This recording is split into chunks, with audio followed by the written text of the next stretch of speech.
Et si l'Afrique n'était qu'un seul pays?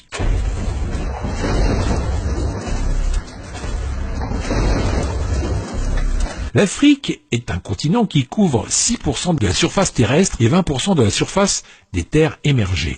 Sa superficie est de 30 millions de kilomètres carrés avec les îles. L'Afrique compte actuellement 54 pays indépendants, mais que se passerait-il si tous ces pays s'unissaient aujourd'hui pour former un État africain uni? À quoi ressembleraient les États d'Afrique unis et quelle serait la puissance de ce pays? Alors, il faut savoir que l'Afrique est énorme et couvre plus de 20% des terres de ce monde.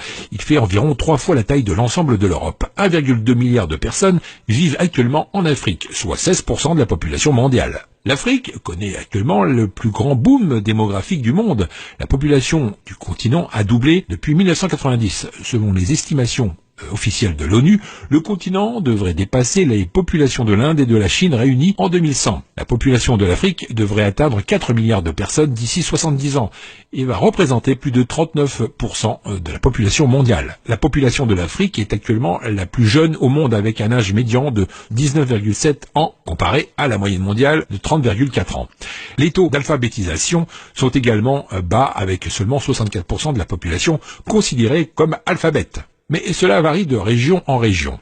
En Libye, par exemple, le taux d'alphabétisation est très élevé, environ 84,2%, alors qu'au Soudan du Sud, il est très bas, puisqu'il n'atteint que 27% seulement. Les taux d'infection par le VIH sur le continent constitueraient également un défi majeur pour l'Afrique unie, car 11% de la population de l'Afrique subsaharienne est actuellement infectée par la maladie. En plus de ces défis, les États africains seraient également confrontés à l'extrême diversité du continent. L'Afrique est le continent le plus linguistiquement et ethniquement diversifié de la planète, où l'on parle plus de 3000 langues. L'Afrique est l'endroit le plus multilingue au monde, où beaucoup parlent au moins 2 langues africaines, et une langue européenne également supplémentaire. Une situation similaire à l'Afrique du Sud, où il y a 11 langues officielles.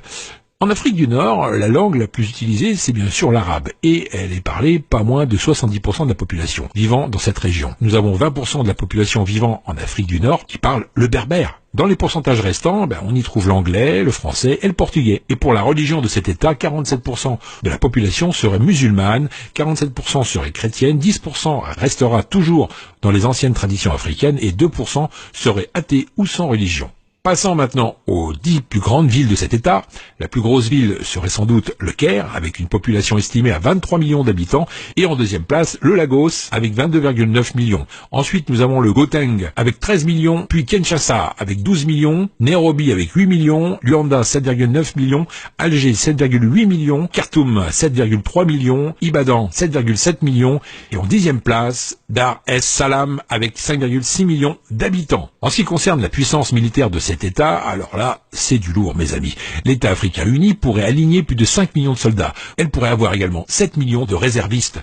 Mais côté matériel de guerre, faut pas trop attendre à voir quelque chose de nouveau. L'arsenal militaire de cet État serait principalement du matériel russe. Mais quand même, ça reste un pays très puissant qui ne pourrait pas être envahi, ça c'est sûr. Avec cette puissance militaire, l'État africain va certainement lancer une vaste opération de nationalisation et annulera le pacte signé avec la France et le Royaume-Uni. Vous ne le saviez peut-être pas, mais aujourd'hui, beaucoup de pays africains continuent de payer un impôt colonial en France, et cela malgré l'indépendance.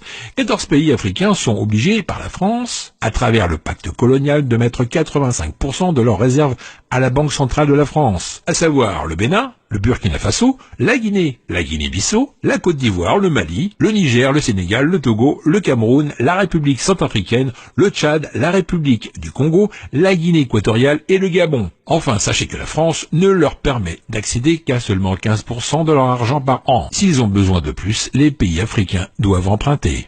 En ce qui concerne les richesses naturelles de cet État, il y a de quoi remplir les poches de tous les habitants de ce grand pays. En effet, l'Afrique détient 90% des ressources naturelles de platinium, 50% des ressources d'or, 50% des ressources de diamants et 33% des ressources d'uranium.